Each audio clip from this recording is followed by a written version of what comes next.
This site right here is what the international community has long been worried about.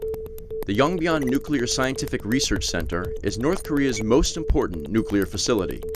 This is where the country produces plutonium and highly enriched uranium, chemical elements that make nuclear bombs so dangerous and powerful. North Korea said it conducted its latest nuclear tests in 2017, at a time when tensions with the US were running high. They will be met with fire and fury. And then, everything changed. Since the historic Singapore summit last year, President Trump has been courting North Korean leader Kim Jong-un. He's a very talented man. It raised hopes all around the world. Would North Korea really be willing to surrender its nuclear arsenal? But analysts say satellite images of the isolated country suggest a very different story. Despite Kim Jong-un's summit diplomacy, his scientists have aggressively ramped up production of nuclear material and long-range missiles. Kim Jong-un gets to share the stage with world leaders like US President Donald Trump. On the other hand, he also gets to develop his nuclear missile arsenal. You could say he's getting to have his cake and eat it too. So what exactly is North Korea doing right now? Let's take a closer look at satellite images from the last 12 months. The Yongbyon nuclear complex is massive. Hundreds of buildings spread over 3 square miles. It's located next to a river that cools down the facility's nuclear reactors. At the uranium enrichment facility, we see continued activity around it. Jenny Town is a North Korea specialist who works with former CIA operatives and security experts all over the world. Her team has been analyzing satellite images of Yongbyon for the last 7 years, and their opinion is unanimous. North Korea has been producing nuclear material for the past year. Here they've left this cylinder which looks like it could be a liquid nitrogen container that would be necessary for an enrichment process. At first, when it's still on the truck bed, it's here. Later on, you'll see it closer to the centrifuge building itself. Experts have noticed other signs of activity. Here, you see crowds of employees around the facility. This may be a shipping container delivering materials. Winter also reveals other details. You see, especially in the centrifuge building, there's no snow there where there is snow on the rooftops of other buildings. And so that can be an indicator that this building is being used, that it's heated, and that it's hotter than the other buildings. The Yongbyon nuclear complex has been at the center of denuclearization talks for a long time. During the six-party talks, blowing up the cooling tower was a sign of North Korea's commitment to denuclearization. However, it proved so far that the North had no intention to denuclearize because since then they have further developed their nuclear weapons arsenal. Their nuclear weapons are much more sophisticated now than they ever were before.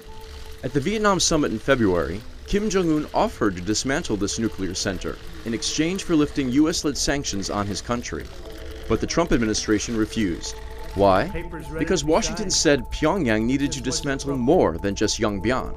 There is a sophisticated and complex supply chain, including several clandestine sites, which defense analysts believe are just as dangerous as Yongbyon.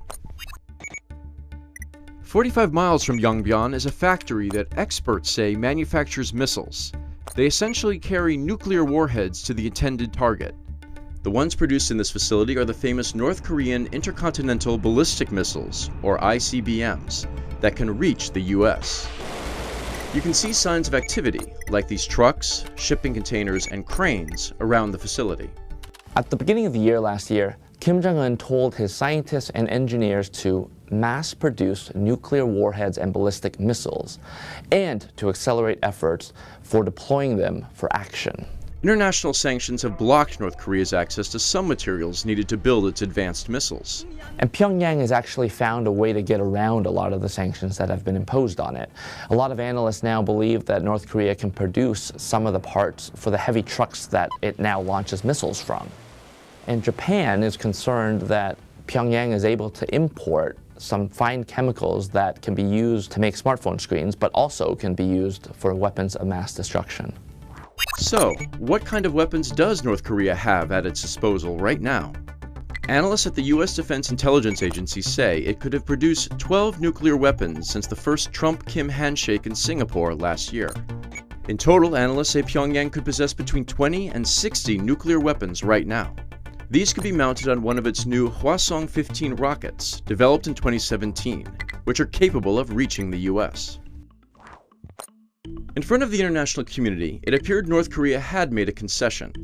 Before talks, Pyongyang had not only conducted a nuclear test, but also frequently tested its missiles, including intercontinental ballistic missiles. But around the time of Kim's meeting with Trump in Singapore, the tests came to a halt. Right after the first face-to-face meeting with President Trump, North Korea even dismantled a long-time test site, the Sohae Satellite Launching Station. This concession was actually relatively easy for them to make because North Korea in many ways has moved beyond these old fixed launch sites, and they're firing a lot of missiles now from the back of trucks. And if North Korea is no longer focused on testing, that's only because they're busy producing a lot of these weapons. They're making more of them.